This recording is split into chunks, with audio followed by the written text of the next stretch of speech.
All right, in this video, we're going to take a look at adding a few more constructional components to make this utility shed design kind of show up a little bit more of what you would see in the real world. And from here, we're going to end up, so we're starting out in our 3D view. I'm going to go here to the floor plan by double clicking on it. That will take me back to that case. If I need to, I can adjust where the positioning of these dimensions are. Sometimes these dimensions show up way out here. I like to select the dimension line, sometimes bring them in a little closer. And then that way, also later on when we go to do a drawing, they'll be nice and close to the model when we go to create those. As we take a look, I'm going to end up creating a floor. So on the architecture tab, making sure I'm there. In the build panel, I'm going to select floor.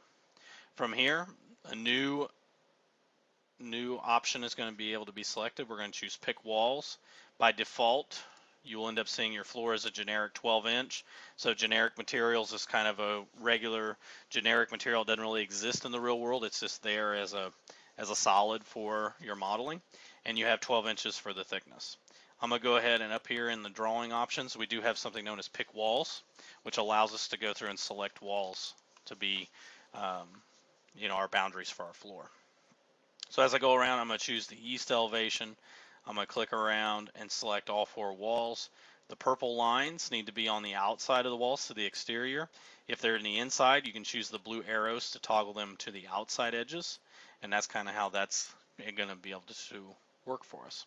When I'm finished, I can hit the green check mark. Before I do that, I'm going to make sure choose wood joist 10-inch wood finish under the material.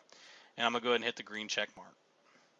We're going to see now there are lines, so there's going to be a floor. If I go back to the 3D view, here is our floor put in. This ends up being a 10-inch wood finish. If I select edit type, and I can see the default thickness is 10 inches, 10 3/4 of an inch.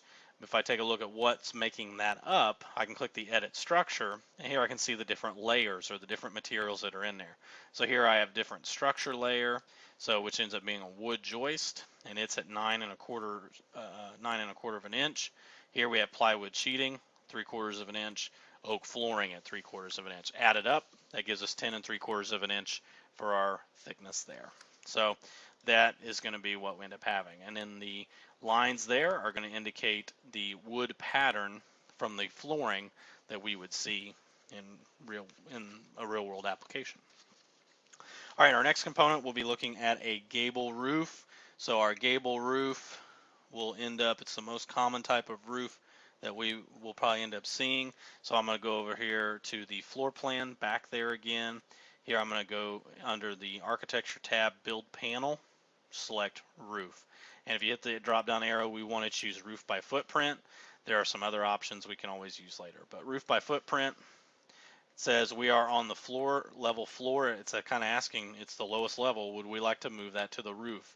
I'm going to say yes. So Revit kind of instinctively knows that a roof doesn't belong on the lowest level, but it doesn't really understand that roof is, like just because we name that the roof level doesn't mean that's, it understands that that's where the roof goes. However, when we say to take a look at that, very similar to how we added in our particular floor, we're going to do the same thing with the walls. Now, the only thing is that in the options, you're going to have a define slope option that is checked. Those are sloping edges on the roof that come up to a point, and we have the overhang. So I'm going to go ahead and change the overhang. Typical overhang for a residential home or a wooden frame structure like this would be 1 foot. So I'm going to change that to 1 foot on that one. I'm still going to use the pick walls option, and I'm going to choose the west and east wall. So making sure that I get the blue line to go to the outside. The blue line indicates, which turns into a purple line, the boundaries of the roof. From here, in order to continue on, I'm going to uncheck define slope, and then I'm going to end up choosing the north and the south wall to complete the roof. I'm going to go ahead and hit the green check mark.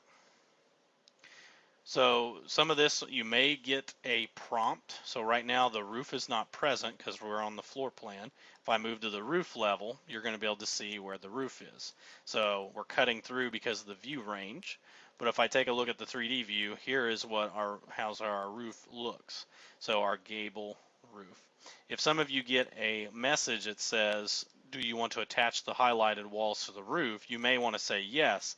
However, one thing I like to do is select the wall, press the tab key, it'll highlight all the walls, left click again to select, and I'm going to choose attach top to base and then select the roof. So that will make sure that the walls all connect up to the roof. You'll see there won't be any gaps in there, and that's how that works. A few little notes on creating the wall in this case, or excuse me, not the wall, but the roof, is when we start to take a look at these particular cases, selecting the roof, if I want to change some things, for example, I'm going to go back to the roof plan. I'm going to have the roof selected. I'm going to choose edit footprint. If I want to, for example, if I made a mistake and kept define slope, so I'm going to select the north and south lines again, and I'm going to check define slope on both of those and hit the green check mark. What this does is this creates a hip roof as opposed to a gable. So sometimes students will do this, they'll forget to uncheck that particular box. So all they have to do is select the roof. And again, one of those things, so you can actually do it right here as well in the 3D view, edit footprint. I can select this line, uncheck define slope. I can select this line as well. It doesn't show up until you select the line, but uncheck define slope, and then hit the green check mark. So that's one way that you can go through and make some edits in order to make sure that you have a gable roof. All right, so the last thing that we'll take a look at will be we want to change some different components in our model and as well as some appearances. So I'm going to select the roof. I do want to change this to a wood rafter 8-inch asphalt shingle. So you'll see that the thickness of the roof will get a little bit thinner. The next thing we'll take a look at will be the different view settings. So right now we've been kind of sitting in this view known as hidden line. So down here in the view control bar, if you hit this little white box icon down here, we have been working with hidden line. There are some other different options. Shaded allows you to go through and shade some of the different components that you have. And then you can also have consistent colors.